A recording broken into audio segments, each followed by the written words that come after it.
Give it a couple more minutes. How's it going, Scott? Yeah. Just anybody can- Just leave it open until stop.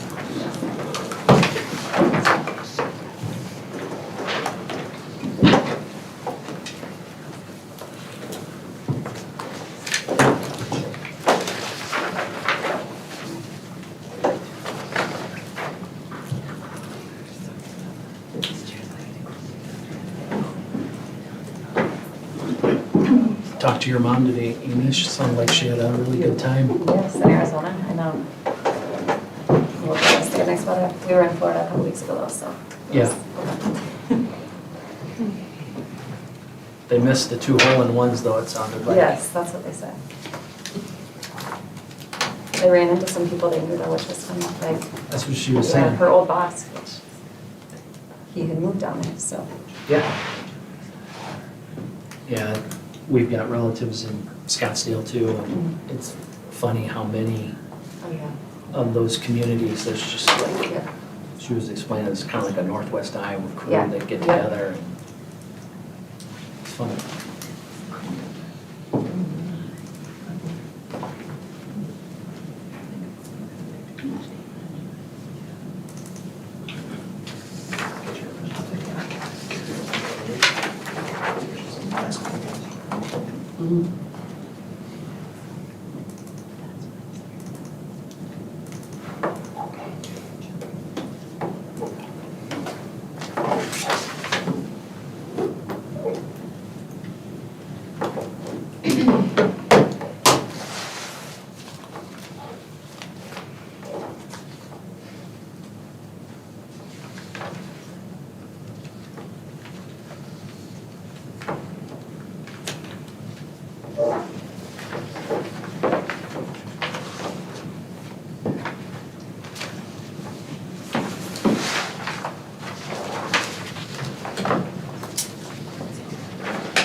Okay, last call for any public input on the school calendar. Once. All right, we'll go ahead and close the public hearing, and I will call the regular meeting to order. If you could join me for the pledge of allegiance. I pledge allegiance to the flag of the United States of America and to the republic for which it stands, one nation, under God, indivisible, with liberty and justice for all. Jackie, you have the roll. I do. Item C, adoption of the agenda. We have an additional list of bills that Jackie sent out this afternoon. I have, I believe, one change to the policy numbering on item H, old business, 1A. I believe it's just 215 instead of 215.1. We made that change last time. So minor change. Any other changes that you know of? I don't have any. I'll entertain a motion to adopt the agenda with those changes when you're ready. Make a motion to adopt the agenda with those changes as noted. Second. Motion and second to adopt the agenda with those changes. All in favor say aye. Aye. Opposed? Motion carried. Item D, public input on non-agenda items. Is there anyone signed up to speak on non-agenda items tonight? Doesn't look like it. Okay, move on to item E, approval of minutes of past meetings.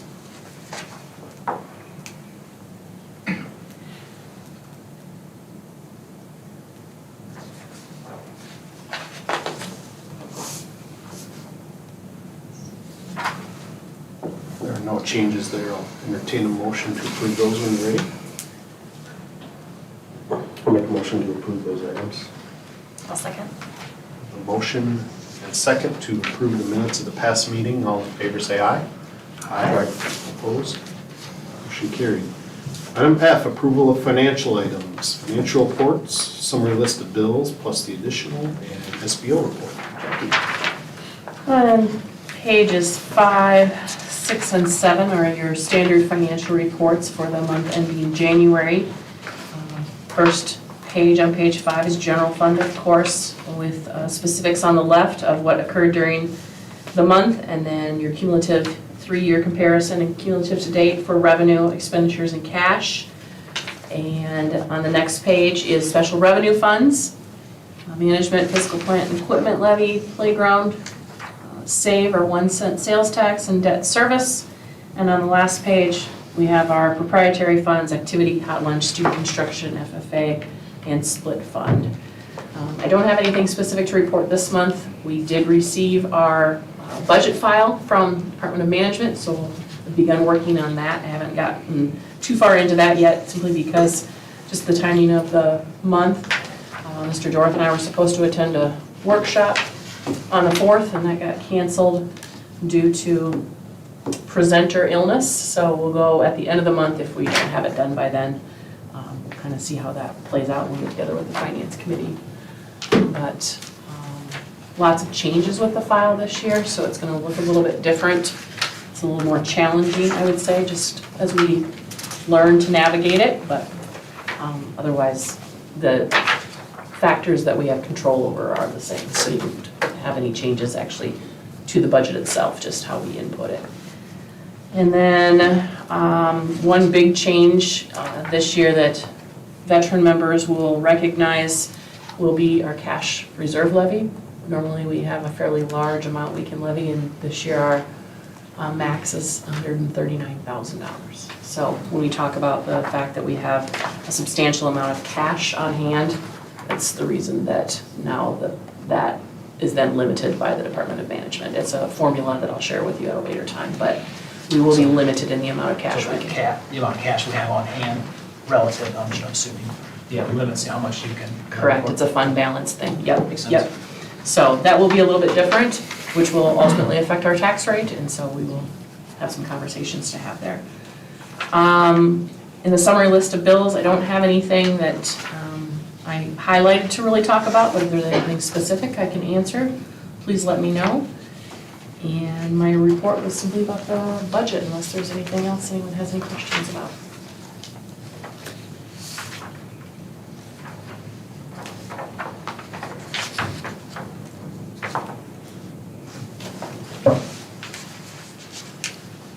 There's no questions.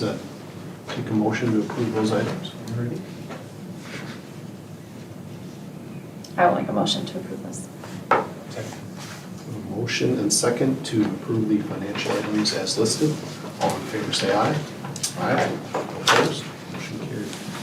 Item G, administrative reports, discussion items. Item number 1, recognition and congratulations to students, staff, and community. Mr. Jordan. Yes, so I provided a handout at your tables for recognition, and we're going to meet afterwards in work session in regards to our student achievement, but I just want to highlight our school performance profile.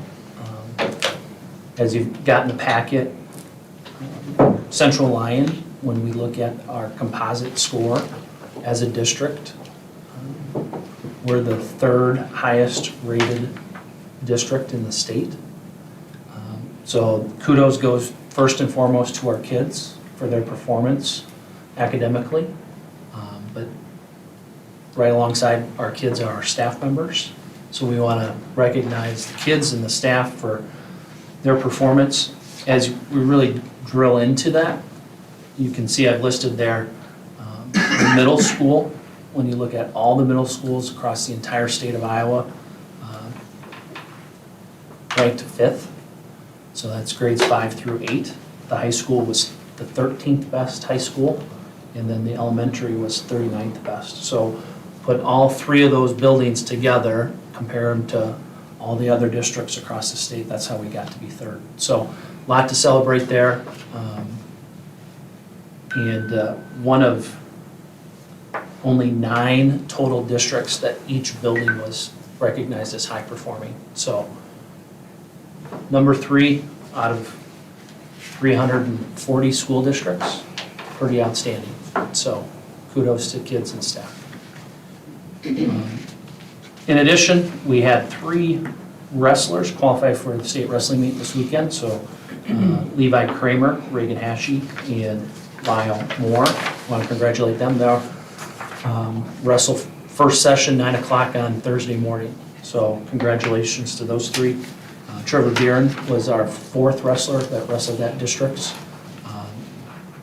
So not only congratulations to Trevor, but everybody else on the wrestling team for their success throughout the course of the season.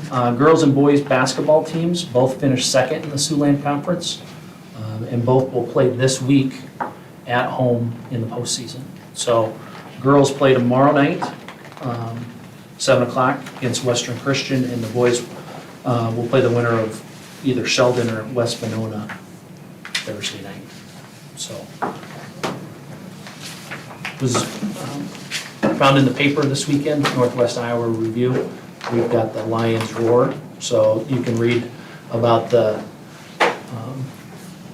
Lego League that Mr. Poletsky's leading for our middle school students. Also, article in here about the book bash that Mrs. Town is doing with 7th and 8th grade students. In addition to a spotlight on our students that are have the work experience out at Avera. New group of three students that are doing that this semester, in addition to, we had 3 in the fall too. So 6 total students. FCCLA, that's a new club. So Family and Career Community Leaders of America. So think of like the FFA, but this time for Family Consumer Science. So they're spotlighted. Mrs. Christensen's the sponsor for that. And then Mr. Snyder has for his retirement, got a nice article in here too. So we don't have our bundle yet from the review, but once we get those, we'll get you each a copy at the next meeting. But wanted to highlight that. Anything else, principals? Celebrate? Yeah, I'd like to recognize Jeff Cruz and all the students and other contributors to the live streaming broadcast that we provide. So that has gone exceedingly well again this year. Again, kind of a superior broadcasting unit that we put out there in comparison to other districts in our area. And it's, as the seasons wind down here in the winter, you know, we've done basketball, and wrestling, but we've also done football and volleyball and a host of fine arts activities. So, and I get to be a part of that, which is fun for me, but Jeff does a lot of work with that, so kudos to him. He puts together a good program, and other districts are noticing because we're going to other places for competitive events like this district wrestling, regional wrestling, where we're doing the broadcasts and we're providing the personnel. So kudos to him and the kids that help with that on Friday nights or any night of the week.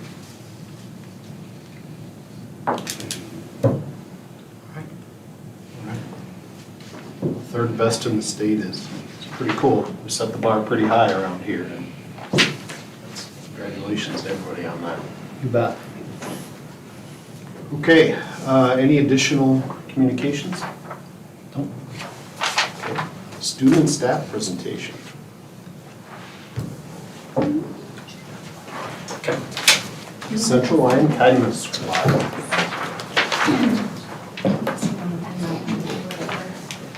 Would love to.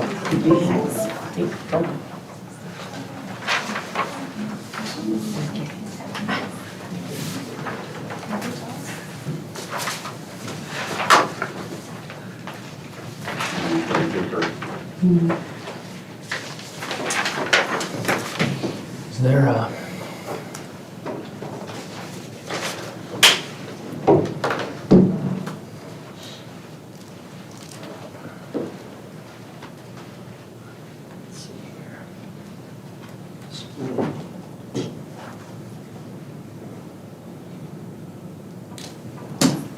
blank.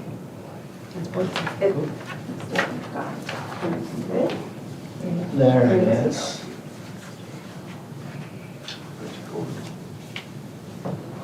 All right. Mr. Harmon asked us to come and kind of present on our kindness squad, something that we started this year. Jackie and I got the idea a few years ago when we started going to all the PBIS meetings. We realized that our school would have to switch completely with its culture. Instead of like the yellow tickets and all the things that everybody's been doing, we had to go to a positive system. And so we're acknowledging the kids with their positive choices, with all of their work cards and things. And so we came up with a theme in the year 2020. It was always be kind. So then Jackie and I found this online and we wanted to do it in 2021. But with all the restrictions and masks and everything that was going on, we just decided to wait and do it this year. So we have on your little paper, we have 3 goals. Our first is to promote a positive environment in our school and in our community, serving others while learning, and creating relationships with others in our community, in our building, and then beyond. We have something that we do every Thursday morning. Usually the first Thursday of the month, we do our morning greeting where the kids come and they try to count how many honks they can get. Gonna go to the next. So that's their favorite one. They like to do that, and then I have a couple signs that say honk if you're excited, and so they think that's great. And we did it on this Thursday, but it was a little too chilly, so we weren't out there very long because it was cold for them. We have decided we're gonna impact every student at Central Lyon, every grade level, and all of the staff as well. So we went, I can't remember what I have on there next. One of the first weeks we did a campus cleanup. We took trash bags and walked around the school and picked up trash. We ended up, and sticks too, because we found with our PBIS data that people were playing with sticks and throwing rocks. So we tried to get rid of all of the sticks, get rid of the big extra rocks so that we could help calm down, maybe is the word, issues that were happening at recess. We found lots of bags of trash and filled that all up. You'll notice that the kids have on their glasses. We spent some of our PTC money on buying them glasses, and then they wrote kindness squad on the side, and so then they get to wear those when we go do our little missions. Okay. We picked 2nd grade for one of our first things, just to try it out. They're right next to us on the floor, and so what we did is we had them come out for recess, and we taught them different games like knockout and kickball and Foursquare. Yep, so we taught them a bunch of different recess games. We only have recess with 2nd grade. We don't get to have recess with any of the other grades, so we thought it would be a good way to match up with them. Okay. For 6th grade, we were supposed to do a morning greeting that day, but it was raining. So we found jokes online and went and put jokes on the 6th graders' lockers. And they were really bad dad jokes, but they were so funny. The kids thought it was just great. Okay, then for 12th grade, we wrote messages of encouragement and put them on their lockers, hung them in the hallway. I had a para come up to me and she said, you know, I was standing outside in the hallway when the kids saw it, and she said, one of the boys said, I've never had a locker sign. I've never had a locker sign, I've never, you know, been recognized, so this was really cool. So, sorry. Then we did another community outreach. My family lost a house to a house fire in October, and so our kids heard us talking about it as adults one day, and then they wanted to do something. So a friend of mine put it on Facebook. We were gonna make these blankets together, and a friend put it on Facebook, and the community and surrounding areas donated money that we sent to my family. They selected the right teams there. Mhm. Caught that. I thought it was pretty ugly. Those that- 3 Bears blankets. That's from Chicago, so. Then for preschool, the preschool teachers actually invited us to come in and asked us to do reading because they said, we have something for you, we want you to come do this. So we went to the preschoolers and read to them, and then they made big thank yous that we have hanging in our classrooms.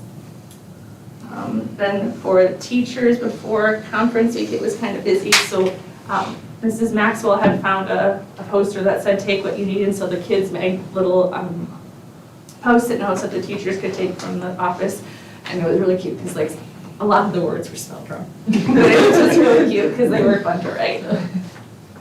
In first grade, we found out through one of our science meetings that they were also learning about sound waves, and fourth grade was learning about sound waves. So we invited them to come up, and we took them for a while, and then we made instruments that were kind of noisy to send home. For Veterans Day, the kids painted signs and made cards to give to all the veterans that were at the assembly that morning. And then on World Kindness Day, we did kindness pranks where the kids had a classroom, and then we put candy enough for each of the kids, and then they ran and knocked on the doors and ran away. And we kind of watched them, and so they thought that was great. Play like a video. Yeah, sorry. This day, it's okay. It's all right. No, it was me. That's just the other rest of the class with their kindness bags. Okay. And then for Thanksgiving, we reached out to the community, and they had it's like the 19th annual Thanksgiving meal, and so we made placemats for them. We donated that. Then for kindergarten, they asked us to help them create Christmas ornaments for the trees that decorate the courthouse. So we spent a couple days doing that with them. We went Christmas caroling the week before Christmas to former Central Lyon employees. Then one day we cleaned throughout the school because there was lots of sickness. We wanted to help out with that. The 8th graders, the 4th graders, this is their last year of elementary, which is why we thought 4th grade would be a perfect age for this as they kind of leave the PBIS of the elementary and go on to the middle school. So we've been talking about how this is their last semester of elementary school, so we're gonna finish strong. And what's your one word gonna be? And we showed them some examples, and each of the kids picked a word. And so we have posters in the hallway hanging, and they're holding a sheet that says their word on it, and then they made bracelets. Well, then we talked about how 8th graders, they're launching into high school next year. So then we made encouraging signs with their locker with their one word, like relentless or positive or persistent. So they had a bunch of good words, and they decorated those. Then we did TK, and we had them practice their names. They made bracelets with their names on them and then traced letters with their names. And then we made Valentines for the care centers. And then that's all so that's the last slide I have. We have some more ideas that we're gonna do, but we kind of don't want the 4th graders to know about them. So if you know a 4th grader, kind of keep that to yourself. We have 3rd, 5th, 7th, 9th, 10th, and 11th grades to finish up. We're gonna be making bird feeders out of pine cones that we can hang around the community. We're making cookies in a couple weeks with Mrs. Christensen's class. And those are going to be given to the first responders, the police officers, the firefighters, and the ambulance crew. We're going to help Angie Jagger with the flower pots that are on Main Street when it's time to plant those. We have 3 more greetings left, 1 per month. And then we're going to do an activity that's special for the 4th graders. We've had pizza donated to our group. Another business is donating donuts to them in a couple of weeks. We were contacted by a business, and a business is going to fund all of our cookie making that we do. So we're pretty excited about that. So yeah, we're just really excited, and the kids love Thursdays. It's the first question they come in, it's what are we going to do today? They want to know what special activity we have planned. Any questions? There's been some cheerleaders at 4th grade basketball games. That is true. Okay. Any questions for us? We appreciate the activity on Yeah. social media too. I love it. Yeah. We can all keep in touch with them as needed. Hats off It's to a you good guys. pick-me-up. You bet. Thank you. Have a great day.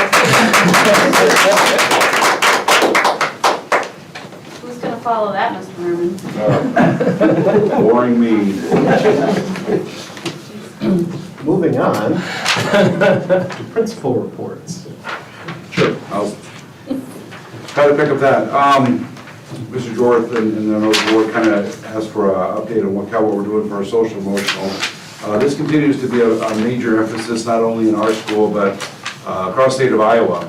There's a lot of trainings, but there's a lot of information coming out just how much need there is with our social emotional due to the lingering effects of COVID, but also we're seeing it in our homes and in our families, you know, with the inflation rate going up as high, we're seeing a lot more needs emerge already, and it's just starting. So kind of what we're trying to do is with our staff is first empower them, understand how relationships are so important, but how they develop those. What we did in the elementary was we started with the definition of what's your ground zero, because if our staff is needing that, you know, where do we begin? And so we formed through Mrs. Gerber's guidance the small circles where everyone had a chance. It was very powerful. We had some people that were very uncomfortable, and that was empowering, but yet it was also difficult for them. And so some of them embraced it, some of them were kind of taken back, you know, because they weren't ready for that. And to put their guard down, we throw the ball around the group and kind of give some adjectives. We keep those, and then we try to revisit those every month. The first month of the first Wednesday of the month is our PLC team time, and so when we do that as a whole group, we try to give them another tool for their toolbox. So not only with small groups, we've talked about handling adversity, finding your pleasure in what your job, along with the book study we're doing, Mr. Jorth, is why we love it here. You know, to tell these teachers, you know, and this school performance data, I mean, just shows exactly what we should be proud of here at Central Lyon. Because I know a lot of, we just met with the Siouxland Conference elementary principals, and there's a lot of schools out there that are trying to find that highlight for the year. So going forward, we're going to start a book study on Friday the 18th that we're going to do with a group. Again, it's called Deep Kindness is the book.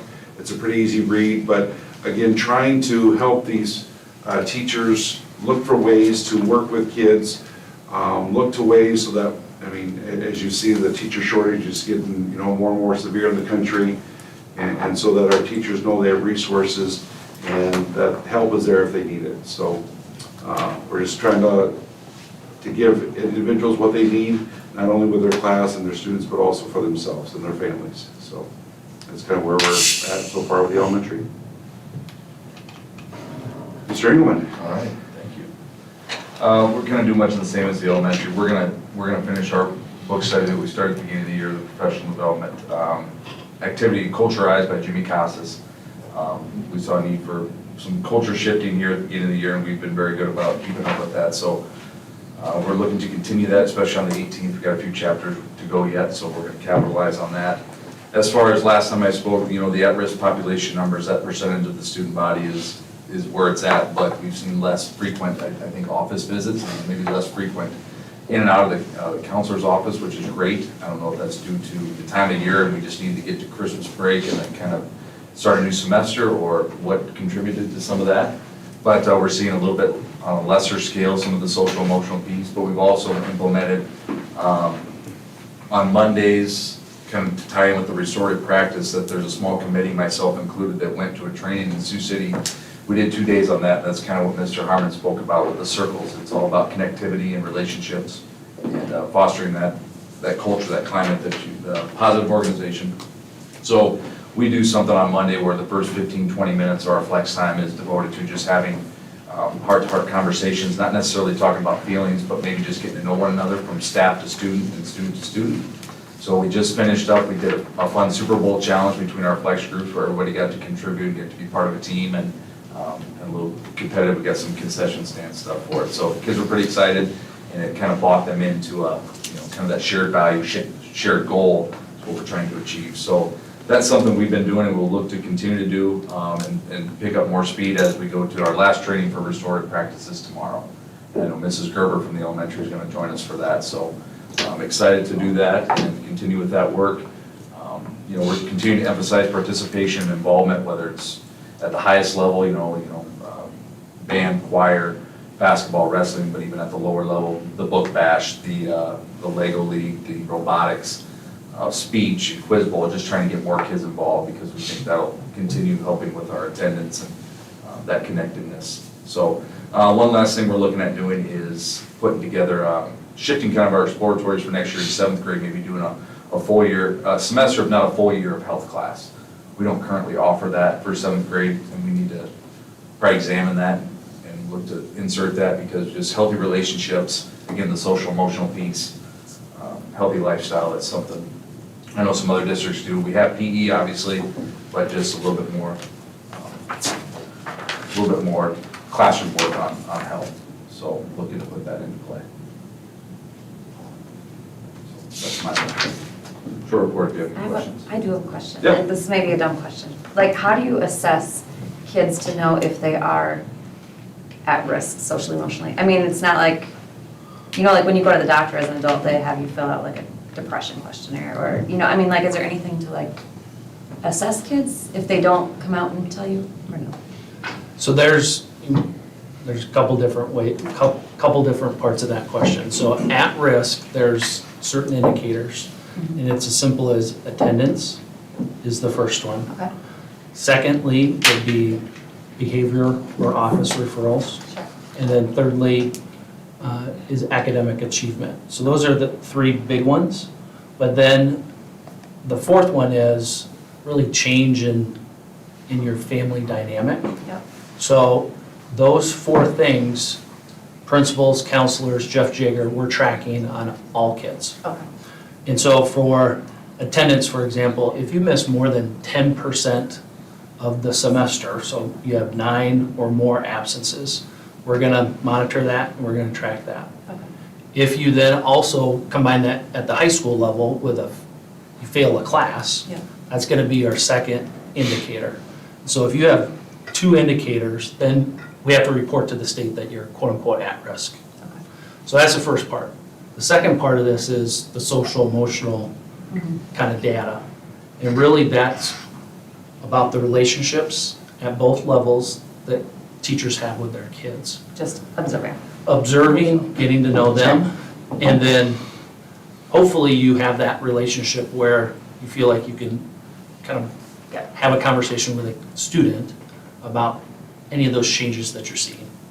And if you've kind of diagnosed that, you're like, man, this is above my pay grade as a classroom teacher, Yeah. then I would refer that student to Mrs. Gerber in the elementary or Mrs. Harmon at the secondary. Okay. And then they're kind of either individual one-on-one counseling with kids, or if you've got kids that have a similar type of concern, I might do some small group counseling or some mentoring from an older student to a younger student. Sure.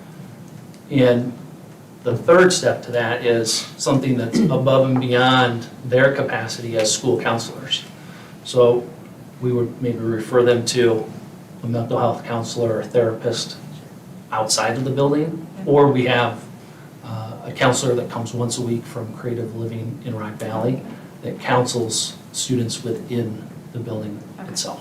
So there's a lot of different layers to that, and that's where back in November, Jeff Jager came and kind of reported to the board, you know, the frequency of kids and the number of kids that they are seeing from the counseling perspective has increased in comparison to years past. And our frustration is we feel like we're trying to refer kids beyond them, and those services are more and more challenging to get the help beyond what even our school counselors really are comfortable providing as far as interventions, specifically around mental health.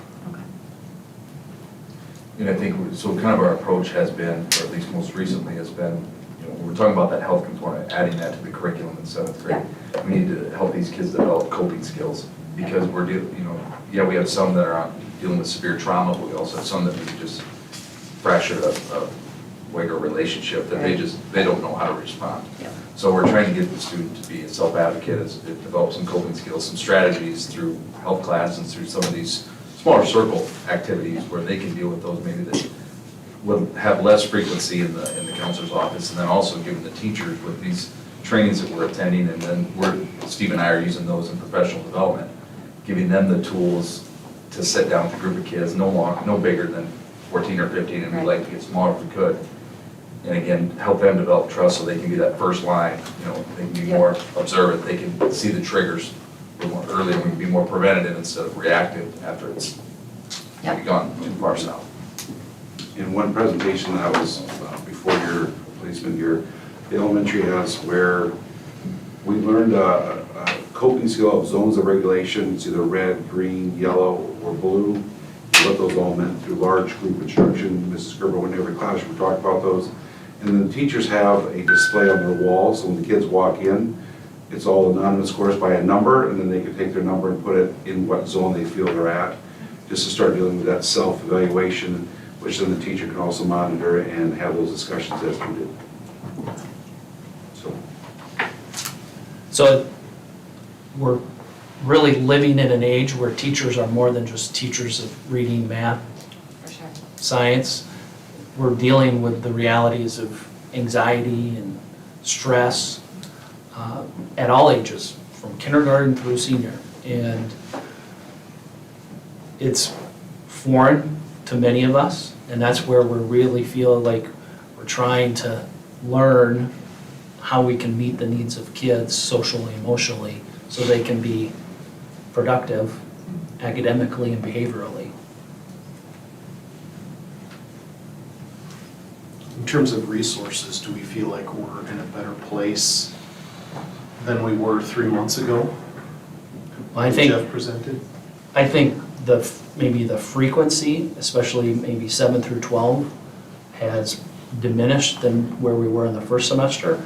Talk about the elementary, but maybe not necessarily the case. That frequency continues to be pretty high at the elementary. And even still, the referrals from the counselors to outside agencies continues to be a struggle. You know, waiting 6 weeks to 2 months for the first visit with a therapist or a counselor. And our school-based counselors roster is really full. And so if he's getting a new student, a lot of times it's going to be a couple weeks, and he really has to triage and determine the level of need for that student and whether he can take that student on or whether we need to try to connect them to somebody outside of the school. So that continues to be a challenge. Keep an eye on that here in the next few months and You bet. see what develops not only within our campus and within our doors, but it sounds like there's a lot of work that needs to be done outside the doors as well. Yep. Any questions for Jason or Steve?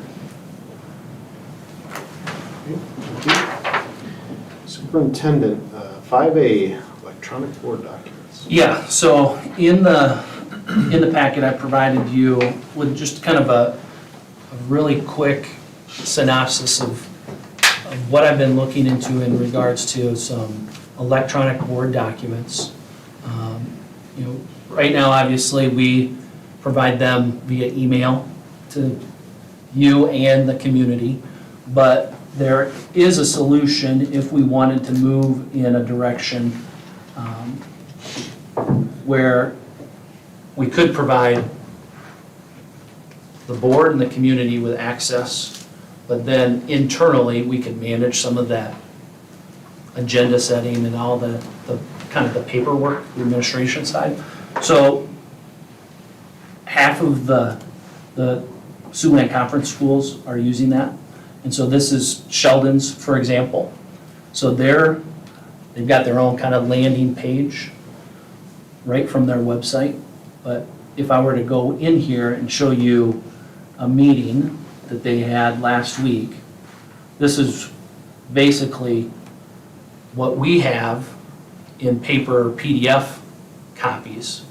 This is what they get when the agenda is made available in the community. This is, I don't have any special password. This is what everybody in Sheldon sees if they wanted to go to it. But much like we have consent agenda and reports, and then old business and new business, all those documents are right here. So their calendar, for example, if you wanted to see their calendar, it's PDF is right here. You pull it up and you can take a look at it. And then the minutes, once they're published, if I go back to the meeting listing here, is embedded right in here. So this is their February meeting minutes.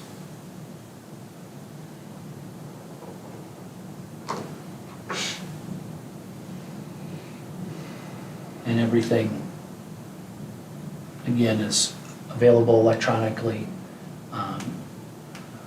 The benefit for maybe me and the principals and Jackie is, right now, we're compiling all this stuff, we're putting the packet together, Jackie's scanning it, sending it out, posting it to the web. Essentially, our workflow could be streamlined, we could be more efficient with this. We're just uploading our pieces of the agenda, and we send out a link that says the agenda is posted and all the documents are available to view. So that's the first feature. There's not many schools that go into other features, but I want to show you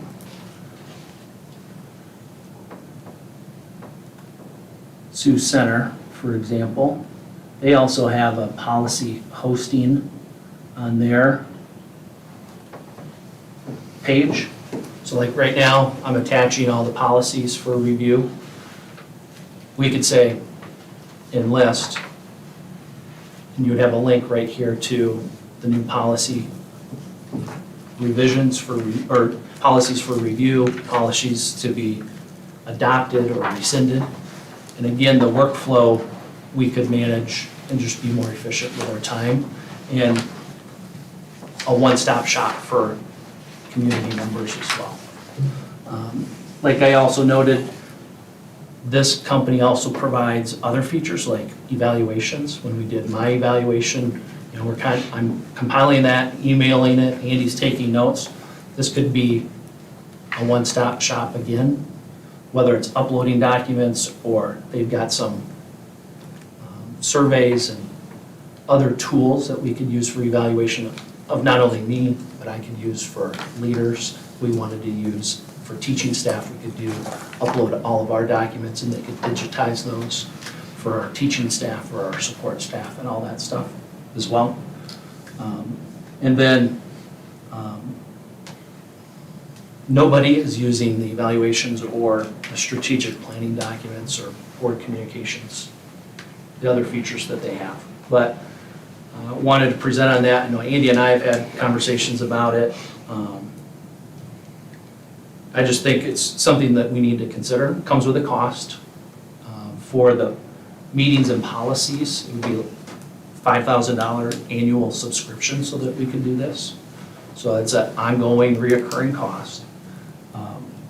If we were to have all of these features, if we were to add in the evaluations, the strategic planning, the maximum cost would be $8,000 a year. So there's not a lot of additional costs for those other programs. It's really the meetings is about $3,000, and the policy hosting is $2,000 on an annual basis. So my recommendation, if you wanted to check out any other schools, start with Sheldon, and then over here you can see these are all the schools and entities in the state of Iowa that use it. Every AEA uses it, the Iowa Association of School Boards uses it. And what's created in Georgia, like the Georgia School Boards Association has created it, and Iowa Association of School Boards has this partnership. So we have access at a reduced cost because of that relationship with ISB. So how, like, if we take our own personal notes, how are we able to do that? Do we have to? Yep, so everybody would, on the board and all the administrators, we would have our own kind of username and password that we would have the ability to take any notes or if you're given feedback on any evaluation and such like that, if you had questions before the meeting that you wanted to pose or so you didn't forget, you could input your own questions and I would have access to that, and then we could set up permissions if you wanted other people to see those same questions. And then during the meeting itself, we could always print a paper packet if the board wants the physical copies of the documents. And we can give that to you ahead of time if you want to do it that way. People still like that physical copy of the packet. It's just kind of, from a workflow standpoint, makes us a little bit more efficient, and then it maybe cleans it up for our community members to interface with it, whether it's the actual agenda or the minutes from it. We could take that in small steps too. Yep. Don't have to just flood everybody with trying to use a new system or start out really small. Couple agendas, few things, and Yep. back in there. And some, you're not gonna get away from some of the paper packets, like I even printed the work session packet today because that kind of data is easier to see Yep. in paper form for the most part. But there are people out there that they don't want to deal with paper anymore. They just want to deal with all electronic. There's certainly the other side of there too. So. There's a couple different companies, and I sat in on those, but I really feel that this, whether it's the usability of it or even the cost, is the best available to us. There's a reason why ISB is a partner with them and kind of recommends this if you're going to go that route. So like the Siouxland Conference, schools that are not using this, are they using something else or just kind of doing something similar to what we're doing now? Similar to what we're doing right now. So most schools are just posting their agenda and their minutes. They're not providing their entire packet with the recommendations and all the supporting documents. So usually it's just the agenda, just the minutes. You know, the other thing that makes us unique is we're one of very few in the Siouxland Conference that broadcast our meetings. Almost everybody did during the kind of height of COVID in the first few months, but we've maintained that. And so that's another layer that makes us unique from the other schools in the conference. That was certainly the right decision to keep doing it. Give a lot of people access that even couldn't be here tonight. Mm-hmm. Sit on my way home. All the ball games, it was kind of nice, I kept up on everything. Yep. So we don't have to make a decision tonight. I just kind of wanted to show everybody, and you know, I can follow up if you got any particular questions and kind of go from there. The other item I have in the report, I just put it on your tables. It's kind of a legislative update. First item on there is the state supplemental aid, and if you recall from last year or previous years, you'll know that SSA is supposed to be set within the first 30 days of the session. Well, that deadline was last Friday, and the legislature failed to meet that, so which we could hold them accountable for not meeting their statutory obligations. But if you recall at the beginning of the session, the governor, her proposal was a 2.5% increase in SSA. And then she had a host of other educational items. But maybe in connection or relation to that, she also proposed a $1,000 bonus for each teacher that returns to the classroom in the fall, the 2022-2023 school year. And if you parse through that, she would not necessarily need the legislature to approve that because her original proposal was using some of the American Rescue Plan funds and the ESSER funds. We'll see how that plays itself out over the course of the rest of the session, and if that was just something in a speech or if that becomes an actual policy item that she follows through with. On Friday, the House on Thursday, the House did approve or send a 2.5 SSA increase to the Senate. They also included a $40 per student one-time allocation, much like they did last year, if you remember. It's not ongoing revenue. So second part of that, if indeed 2.5% is passed by both the House and the Senate, that'd be $215,000 in new money And then if the one-time funding would come through, that'd be an additional $30,000. $30,000 would come in as miscellaneous income. It wouldn't be a part of the funding formula. That wouldn't be added to the per pupil cost. But it's just like $30,000 that, again, we can use as the board sees fit. Just this afternoon, the Senate debated and approved 2.5% with SSA. I don't have all the details. I don't know where they were at with the one-time funding, so I'm going to have to find that out tomorrow. But originally on the Senate's Education Committee's proposal was additional funding for transportation equity and additional funding for per pupil equity funding, which those two provisions don't have any benefit for Central Lyon. We're already below the average cost for transportation, so we don't get any of that equity funding, and we're at the maximum per pupil funding, so we wouldn't get any new dollars with that Senate proposal. Again, I don't know what pieces may or may not have been approved by the Senate and what ultimately is going to need to be in the compromise bill between the two, but we can begin planning now because we know SSA is going to be at 2.5%. So, wanted to give everybody an update on that. Second component, school vouchers continues to get a lot of publicity, and so I wanted to let you know that this year's school voucher plan that the governor again proposed during her condition of the state address continues to remain in committee in the House and the Senate.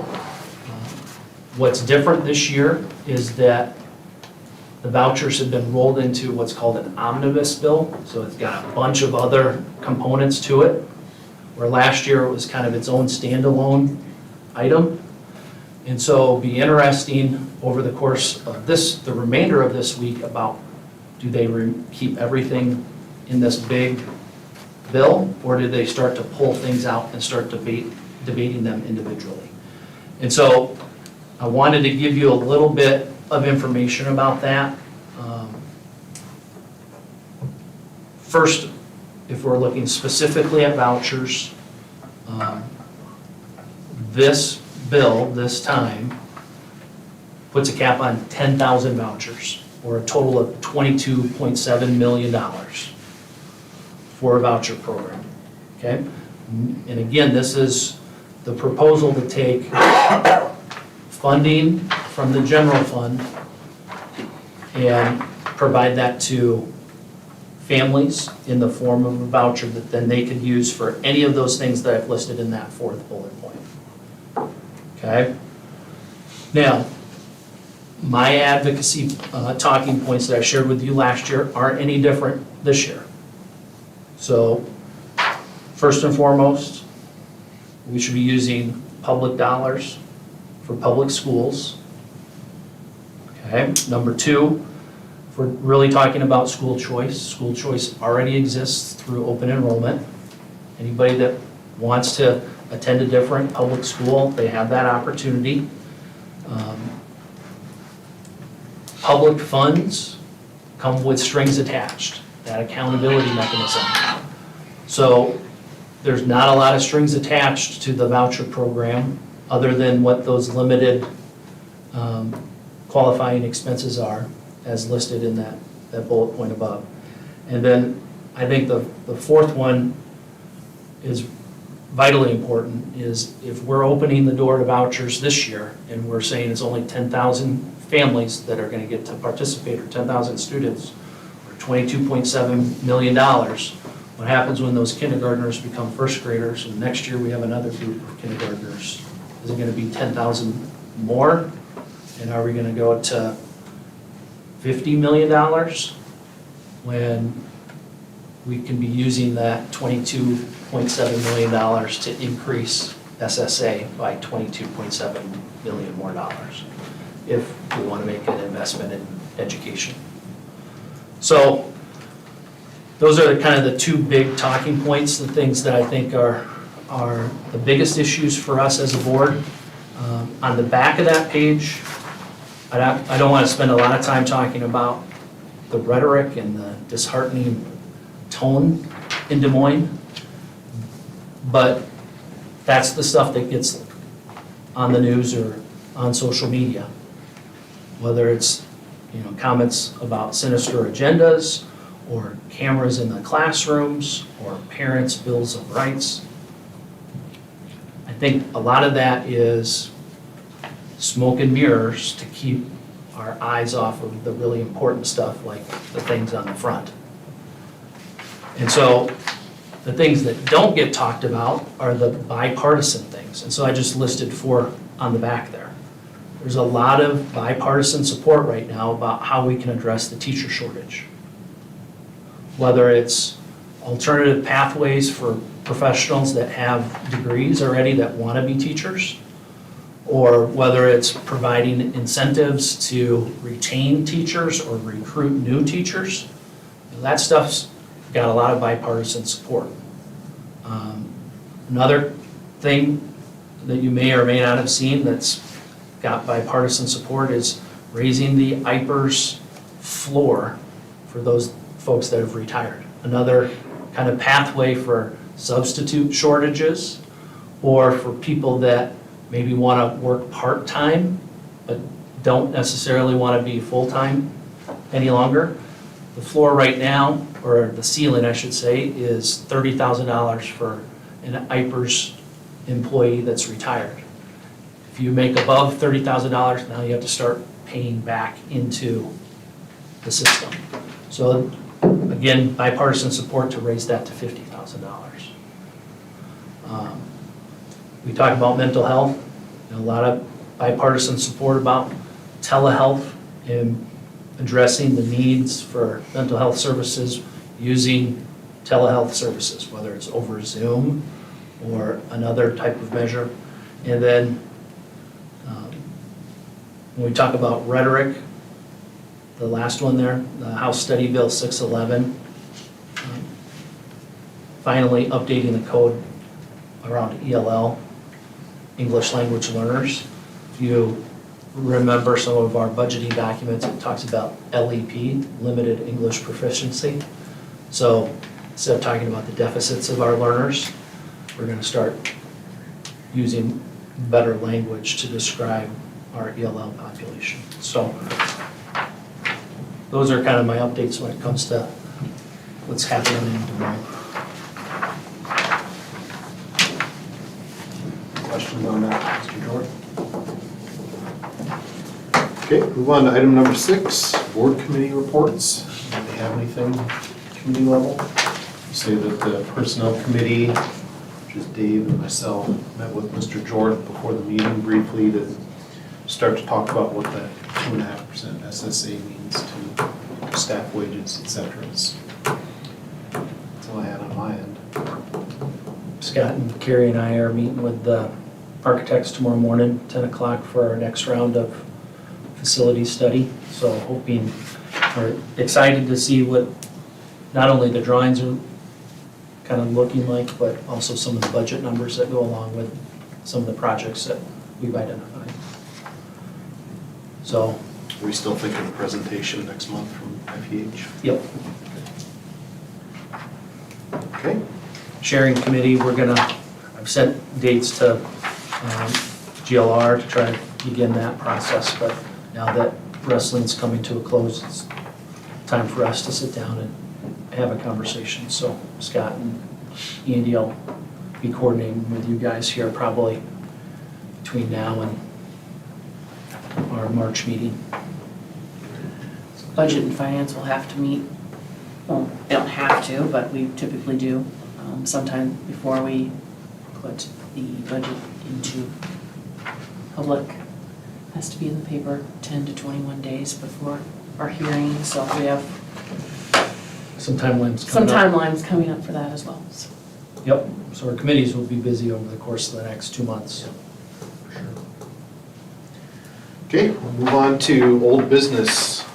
Item number 1, A and B, consider second reading of new policies 215 and 216.2.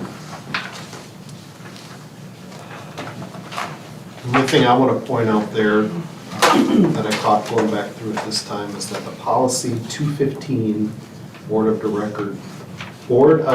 I was going to do that. Board of Directors records, the way it's written right now is that it does require us to document the vote of each member. So pretty straightforward to do when we all have unanimous votes, which happens more than not, but when we do have a dissenting vote one way or the other, we'll find a way in the minutes to say who voted which way, because I think that's what the intent is there, which for transparency, sunshine purposes, that's just fine, but I wanted to point that out in case that would come up in any minutes moving forward.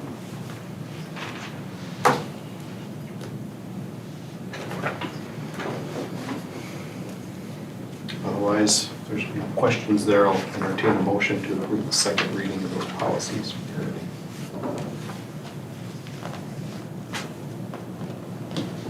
I'll make a motion to approve the second reading of those two policies. A second. A motion and second to approve the second reading of the two new policies as listed. All in favor, say aye. Aye. All opposed? Motion carried. Moving on to item I, new business, item number 1, consider approval of the 2022-2023 school calendar. So, again, in your packet, you've got the calendar as recommended by the calendar committee. We had 6 staff members. Mrs. Deitch is here tonight, 2 principals. We had Megan Witzel, Lenny Ditzworth, Mrs. Eagle, Mrs. Maxwell. Mrs. Maxwell. And then Dan Cruz was also on that. So we met, went through 3 different options, had discussion, made some adjustments, and that's what's in front of you here tonight.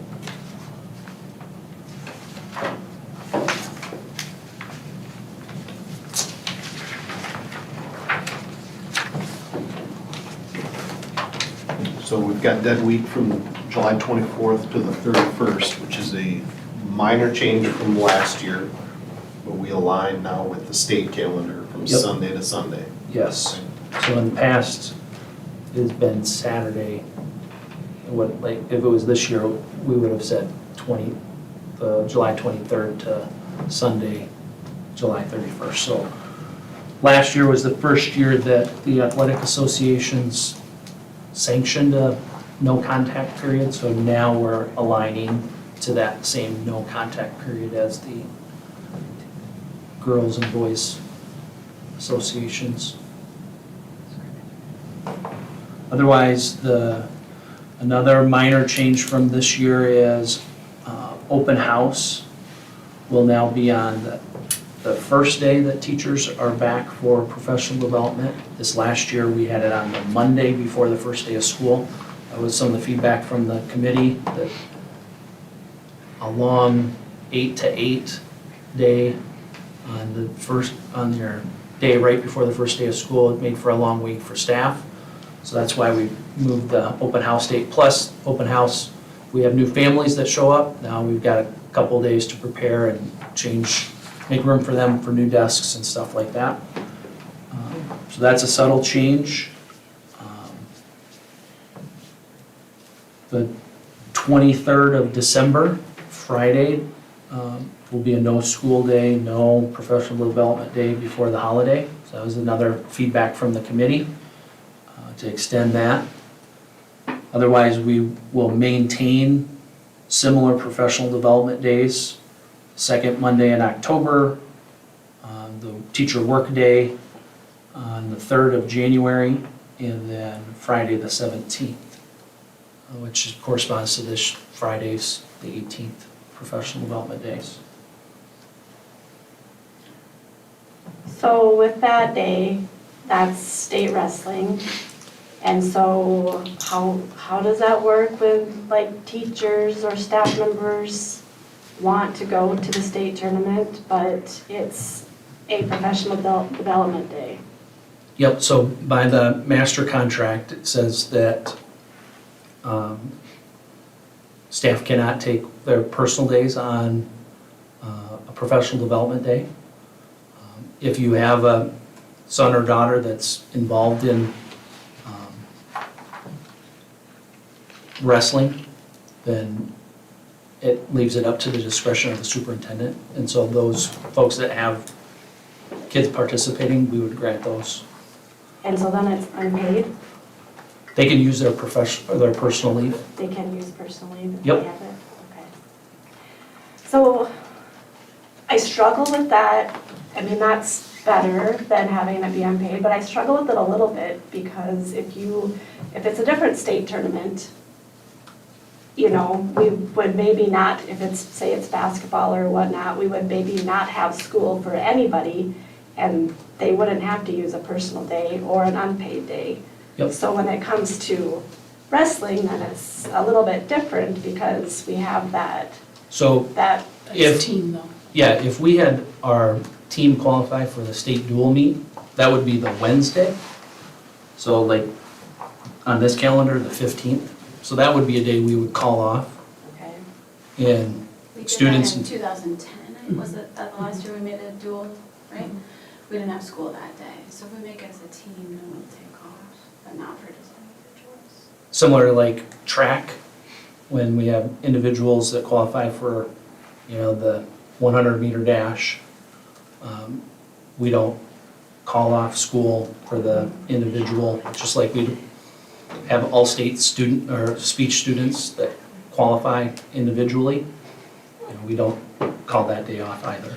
But if it's the team, whether it's wrestling or volleyball or whatever, and they're playing on that Monday or what have you, then that's been the practice.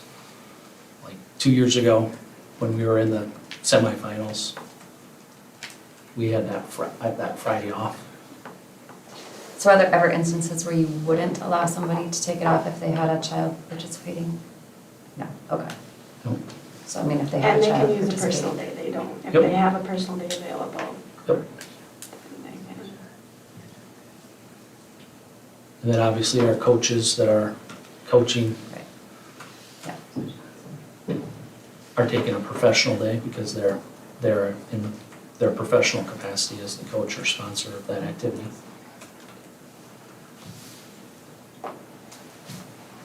So if it wasn't a professional development, they'd still have to take a personal day. Correct. Yep. And we have staff that take unpaid days, you know, I mean, if you have a student that's in a lot of different things and they're successful, it's, So we get 2 personal days? And you can carry over those two up to a total of 4. Okay. So if they don't have any more, like in instance what Jackie, you said, they have the option of taking it unpaid. If they have a half a dozen days, for example, they could take it unpaid if they chose to do that. And as I'm assuming that's been our practice to allow them to do that.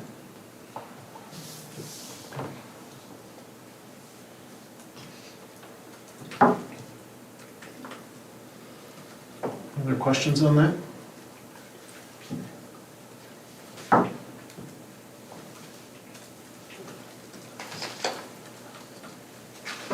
Otherwise, I'll entertain a motion to approve the calendar for next year. Are you ready? I'll make a motion to approve the next year's calendar as written. Second. A motion and second to approve the school calendar as published for the 2022-2023 school year. All in favor, say aye. Aye. All opposed? Motion carried. Item number 2, consider approval of class of 2022 graduates. So we've got a list of 48 students for commencement. We've already approved a handful of these students for early graduation that finished in December. But 48 students on track, no surprises. We'll have 48 walking across the stage on the 22nd, right, Mr. Engelman? That's my hope. You're gonna No. drag them kicking and screaming if need be, right? Yeah, something like that. So these are those that are going to graduate and walk, correct? Because some have already graduated. no, So technically, Everybody's on there. everybody's on Yeah, there because okay. Sydney Wells hasn't graduated because she hasn't been presented a diploma yet. Okay. She's just not attending the second half of her Gotcha. senior year here. She Gotcha. completed the required. So it includes those that you've already approved for early Yeah. graduation. Yeah, see the same names. Yep. Gotcha. You ready? I'll make a motion to approve the list of 2022 graduates. Second. Motion and second to approve the list of 2022 graduates. All in favor, say aye. Aye. All opposed? Motion carried. Item 3, consider quote for Phase 3 of LED project from Meyer Electric.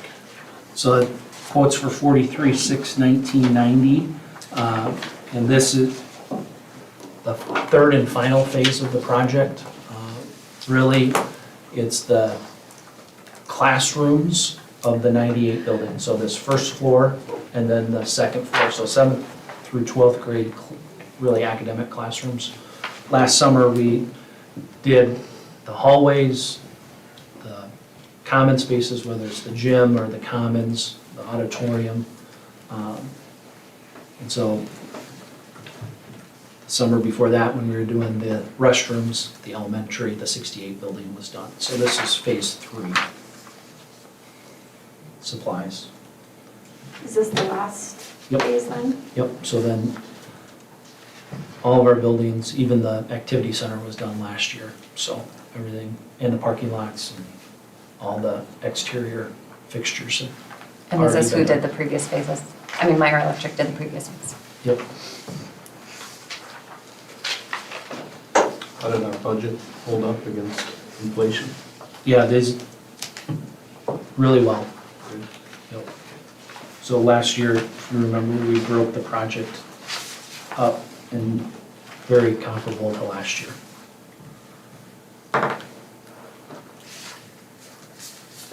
Are we required to get competitive bids? As long as it's under $53,000. 50. How much? Okay, I was thinking it was lower than that. Yep.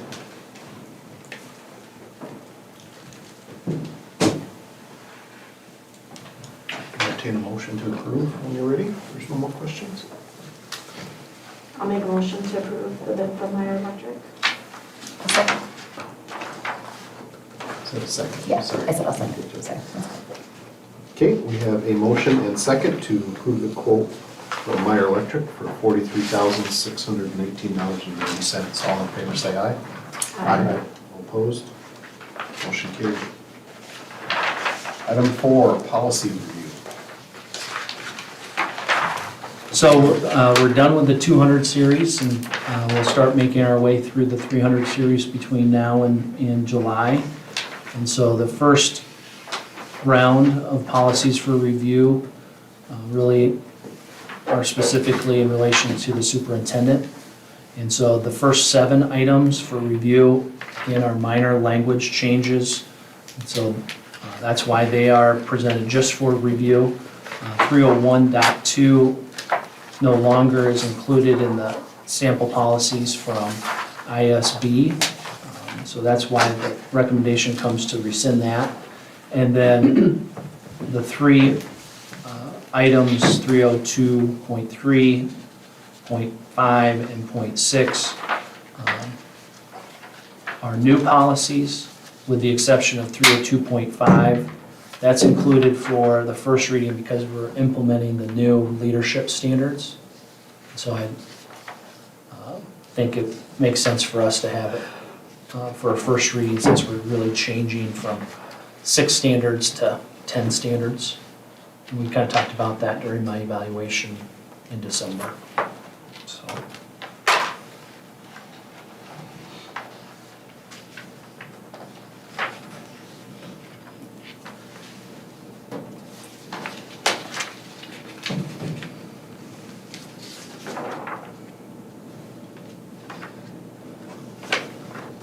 With A and B, are we allowed, do we need to, can we just take those as they are? Yes. We don't need to waive the second reading because they're not new. Correct. So I think we can take A and B together. Someone would like to make the motion to approve those.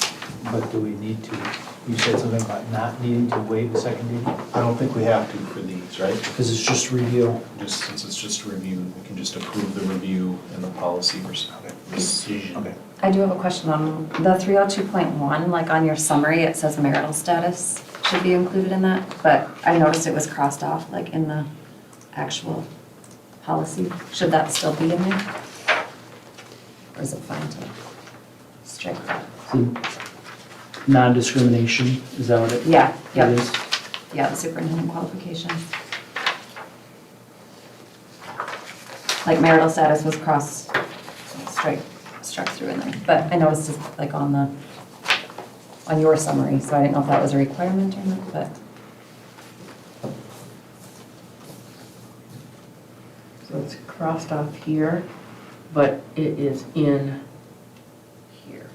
So is disability. It's crossed, But they added at the end of the sentence, they said gender identity or disability there, Yeah. oh yeah, okay. but I didn't know if we should keep marital status in there, or is that not a big deal? I don't think that's a protected class. I think that's what it, I think because it's not a protected class. Okay. I think that's just taken out Sounds completely. good. I Would just be noticed my it was like in reasoning. the But excerpt that I don't want to so. speak, maybe that's not correct, but I would think it's, and that, in the description here, it says for programs, and in the others, it's got for for employment. employment. Sure, So I would That's fine. say I just wanted to strict make sure. through is correct. it's fine. Correct. Okay. Thanks for keeping us honest, Amy. I just want to make sure it wasn't like a requirement, so. Yep, you're good. Shouldn't ask it, but not a protected class. How's that sound? So like 302.2 was, like I see that it was rescinded, where it says management team, and then was that just but then it's 302.2 says superintendent contract and contract renewal. They're both there. So they both have the same, they're both 302.2. It's renumbered. So, okay, so the superintendent contract and contract renewal was renumbered to that and then rescinded the one that was management team. Okay. I see. Typo, actually, I think. Or is it supposed to be a different number? 301. I think it's 301, yeah, on the actual packet, it 301.2. shows 301.2. But in my summary, my report, it's 302.2. So apologize for the Yep. confusion.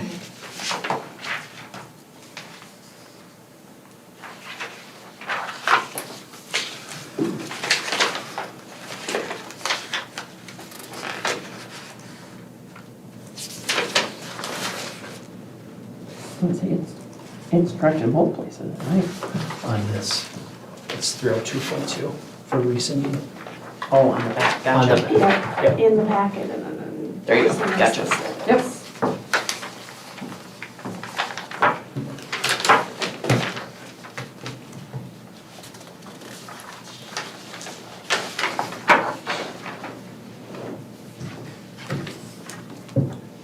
So maybe to address that a little bit, if there is a question or conflict or discrepancy between the two, the policy will always supersede any summary that you give us. Correct. Yep.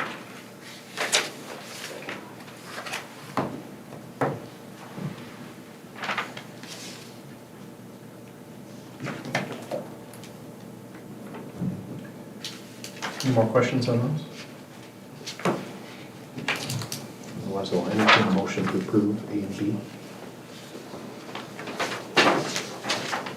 I'll make a motion to approve policies to review and to rescind under 4A and 4B. Second. A motion and second to approve the policies to review and rescind under 4A and 4B. All in favor, say aye. Aye. All opposed? Motion carried. Item C, consider first reading of new policies, 3 superintendent policies as listed. Anything specific you need to add on those, Mr. Jordan? 302.3 and 302.6, I don't fully understand why we didn't have those policies. But both are boilerplate from that sample policy from ISB, but because they're new to us, that's why I think we should just continue our practice for a first reading and bring it back next month for a second reading.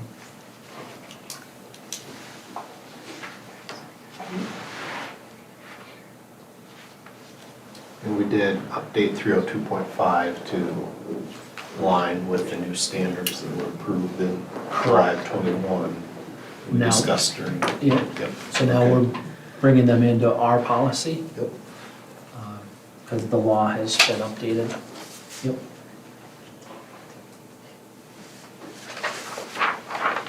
Any questions on those? If not, I'll entertain a motion to approve the first reading only of those policies. So moved. I'll second. A motion and second to approve the first reading of the new policies as listed under 4C. All in favor say aye. Aye. All opposed?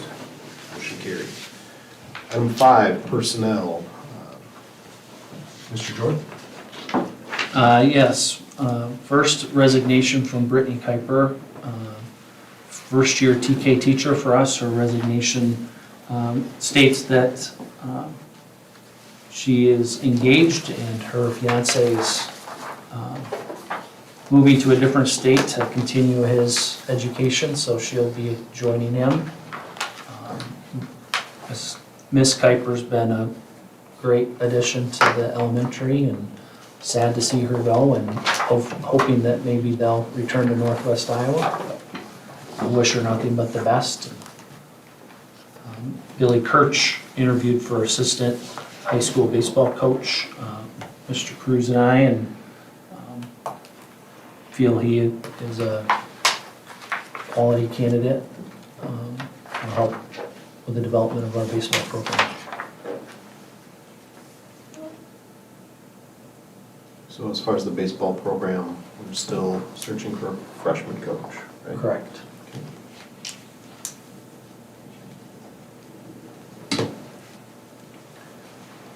There's no questions on those. Take both of those together when you're ready.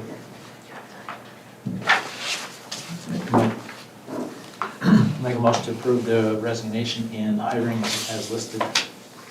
Second. A motion and second to approve the resignation and hirings as listed. All in favor say aye. Aye. All opposed? Motion carried. Announcements, dates to remember. Mr. Jordan? Yeah, like I said, February is a busy month, especially this week with all the postseason activities. Again, I would highlight, we've got our facilities, buildings and grounds committee meeting tomorrow morning. Fridays, like we already discussed, professional development day for teachers.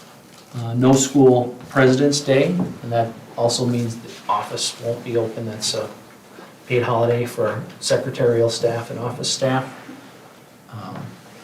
But we could have hopefully playing another basketball game. I don't think it'll be home though. It'll be, For your turn, boys, right? Because girls would be Wednesday. I don't think there's anything. I don't think anything Monday. nothing on Monday. think Okay, so. so I got that wrong then. Just for I think that would be Wednesday. Yeah, boys would be Tuesday. Okay, I'm looking at the. You have it right, I I got it right. Yeah. I was looking at Friday. You're good. Okay, jazz band on Monday. Yes. Jazz band, that's what it was. Correct. Okay. Also would like to highlight that we are hosting on the 24th, the FFA sub-district contests. So we'll have kids from all over Northwest Iowa here in our building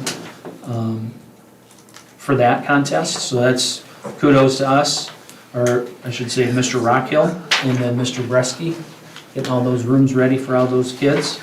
And then the following night, we start River Valley Players performance. So rehearsals obviously going on right now in addition. And then, once we get into March, we start to kind of begin our fine arts performances. So you can see there, Tuesday, the 8th, we've got Parade of Bands competition. That's always in the competition gym. And then, one thing I think we need to maybe discuss is our next board meeting on Monday, the 14th in March. So that's the first night of parent-teacher conferences. So as I look down that path, there is, if we wanted to move it to the following Monday, the 21st, there's no other activities, fine arts or otherwise, on Monday, the 21st. If you'd rather keep it during that week, we could do it on church night on the 16th. But if you want to keep it on the 14th while parent-teacher conferences is going on, that's fine too. I just know that almost everybody in this room's got kids for conferences. And I will be gone the 16th and 21st.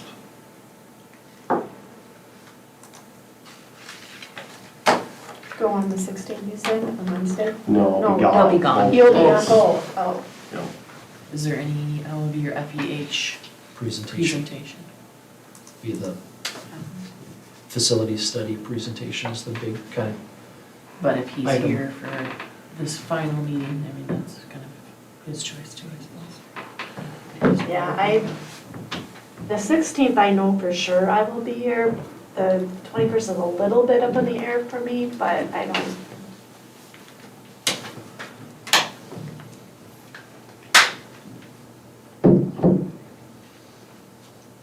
and we can always keep it on the 14th too. And Can we go? parent-teacher conferences are also Thursday, so we can all schedule our conferences for Thursday if we really wanted to.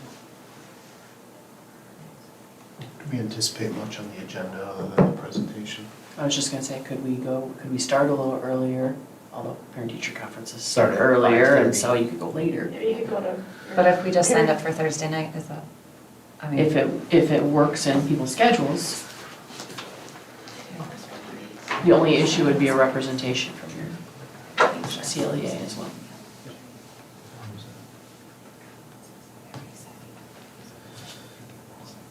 You have it playing in the background.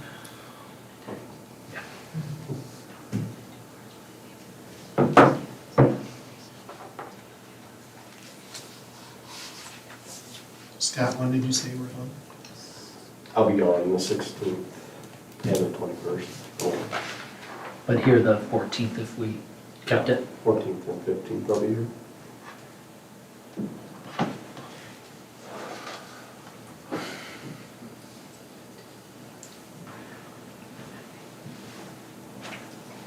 Yeah, so I think that's the first question we have to answer is, do we want to have a board meeting on the night of conferences?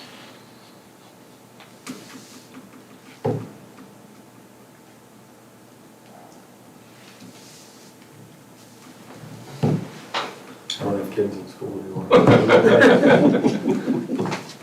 It works fine for me to schedule my conferences on Thursday, so I'm fine doing that, but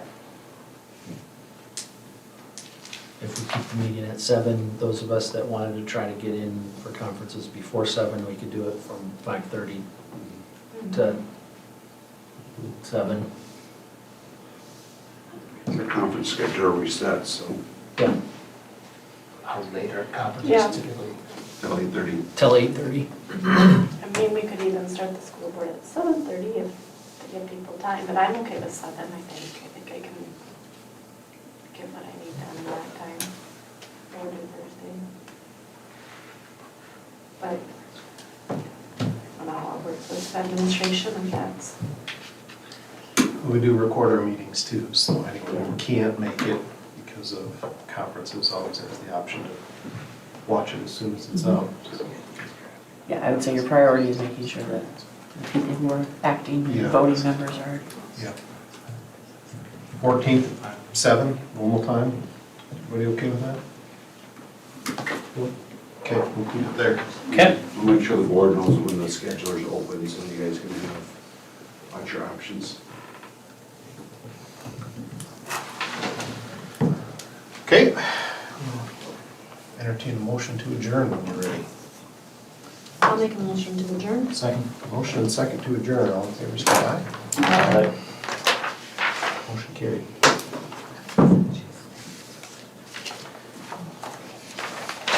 So I think Jackie wants to have us sign some bills real quick. We'll get into the work session. Sorry to keep you waiting.